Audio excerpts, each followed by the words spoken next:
If you don't want to stay broke like most people, you need to avoid the number one wealth killer nobody talks about. Look at this chart. It shows how the average person spends money. One category here is secretly destroying your chance to build wealth. Housing is big, but at least gives you a roof. Taxes? Annoying, sure, but let's not go there. Utilities? You can lower them with some effort. Small expenses? Mostly flexible. So what's left?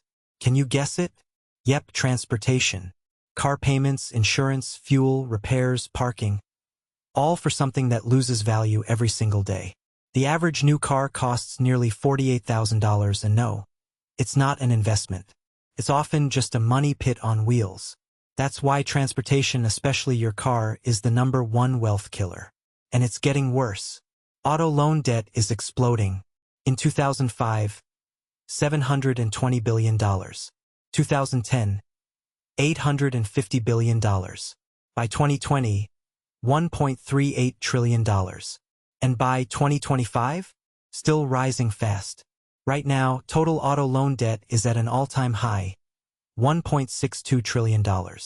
This has created a new group I call the car poor. These are people who make just enough to cover their car payments but not enough to build wealth. It's like running on a treadmill that never stops.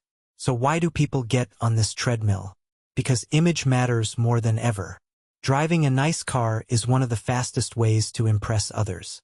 The car industry spends billions convincing you that a new car will transform your image and open doors even if you don't really need it. Today, cars are more about status and image than transportation. They don't show you the rainy Tuesday traffic jams or the $600 repair bills. Clever marketing sells you success as owning a flashy car, but it's a lie designed to keep you trapped. Take the Cybertruck, not about practicality, but about looking powerful and futuristic. Social pressure makes people applaud a new BMW on finance, but ignore a paid-off old Honda. Nowadays, many chase looking successful instead of being successful, especially where car ownership equals status. This need to look rich is the real reason so many get stuck being car poor. Many people stretch their money so thin that the car ends up owning them. This car poor trap gets worse with something called negative equity when you owe more on your car loan than the car is worth. In late 2023, nearly 1 in 4 people were stuck in this situation. For example, owing $40,000 on a car worth only $30,000 means $10,000 in negative equity. I've had many people email me after reading about this, saying my free weekly newsletter helped them avoid these traps and even make extra money with my tips. If you want to avoid being car poor, you need to understand the real cost of that affordable car sitting in the showroom. Most people don't realize the sticker price is just the beginning. Take the Honda Civic, the most popular car for 18 to 24-year-olds in America. The sticker price? $27,867 sounds reasonable. But let's look deeper. What does it really cost to own it over 5 years? First, depreciation on this car. It's nearly $11,000 over 5 years. The moment you drive off the lot, the car loses 10 to 15% of its value.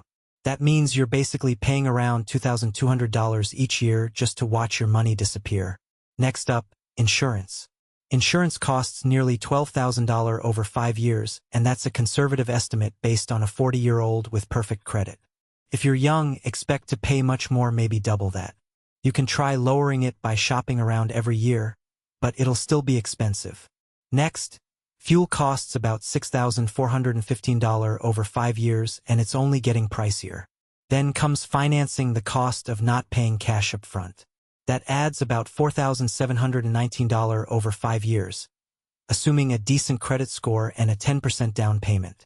If your credit score is bad, expect interest rates of 15% to 20% instead of the 6% shown here. That's why building a good credit score is key. Use a credit card for small monthly expenses and pay it off in full each month. This avoids interest and shows you're a responsible borrower.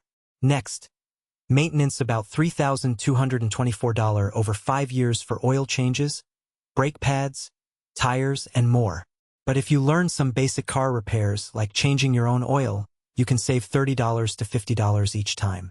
I used to race cars, so I know how to fix things. It saved me thousands. If you buy a basic OBD scanner for $20 to $30, You can diagnose most car problems yourself instead of paying $100 at the garage just to plug it in. Next, taxes and fees. Road tax, registration, and inspections add up to about $1,800 over 5 years. Finally, repairs budget around $1,790 for unexpected fixes. These surprise costs can ruin your finances if you're not ready. Even reliable cars like the Honda Civic need repairs beyond regular maintenance. That's why you need an emergency fund covering 3 to 5 months of living expenses. Without it, one big repair can throw off your entire financial plan. With cars, it's not if something breaks, but when. So, let's add it all up. That affordable $27,867 Honda Civic actually costs you $46,821 over 5 years. And it gets worse, this doesn't even include opportunity cost. Here's the real pain. If you buy the Honda after 5 years and selling it, you're left with about $19,295. That means a loss of over $27,000 in net worth. No wonder it's called the #1 wealth killer. But if you take that same $780 monthly car payment and invest it in the S&P 500 index fund, with an average 10% annual return, after 5 years you'd have about $60,016. That's a net gain of over $13,000, a difference of $40,721 compared to buying the car.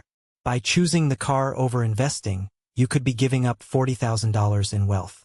And many people repeat this cycle every few years throughout their working lives. This is just one example of how you can put your money to work. Investing in stocks, starting a side hustle, buying rental property, or launching a business. The key is making your money work for you, not against you. That's before even mentioning riskier investments like individual stocks or crypto.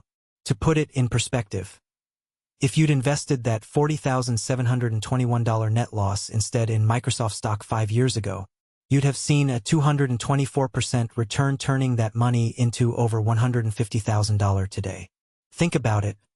The same money spent on a depreciating car could have bought you a small fortune in a top company.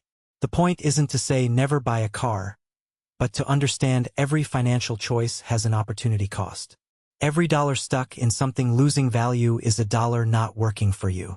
You might wonder, if this is true, why don't more people invest? Honestly, many just don't know how to start. Back in the day, you had to call a stockbroker. Now, apps like Trading 212 let you invest right from your phone. Set up an account, deposit money, search for the S&P 500, and you're good to go. But I get it, in many places, not having a car can mean missing opportunities. A Capital One study found 67% of people say owning a car opened up income opportunities they wouldn't have had otherwise. So, sometimes not having a car does have a clear opportunity cost. I'm not against buying a car, but if you're smart, you can still free up hundreds each month to invest. Here are 3 steps I recommend. Step 1. Buy in the sweet spot. Get a car that's 3 to 4 years old with 30,000 to 40,000 miles. You avoid the steep first-year depreciation but still get modern safety, reliability, and maybe a warranty. A $35,000 new car might cost $24,000 at this age. That's $11,000 saved to invest instead. Step 2. Keep all your transportation costs, payments, insurance, fuel, repairs below 15% of your monthly income. For example, if you earn $3,000 a month, don't spend more than $450 on your car. Go over that, and you're dangerously close to becoming car poor. Step 3. Keep your car for more than 10 years. This is how you actually build wealth. Most people trade cars every 3 to 5 years, which costs a lot. Instead, buy once and maintain it like your financial future depends on it, because it does. Following these steps could save you $300 a month compared to buying new. Invested at 10% annual returns, that's over $118,000 in 15 years. That saved money could be your down payment on a house, all from smarter car choices.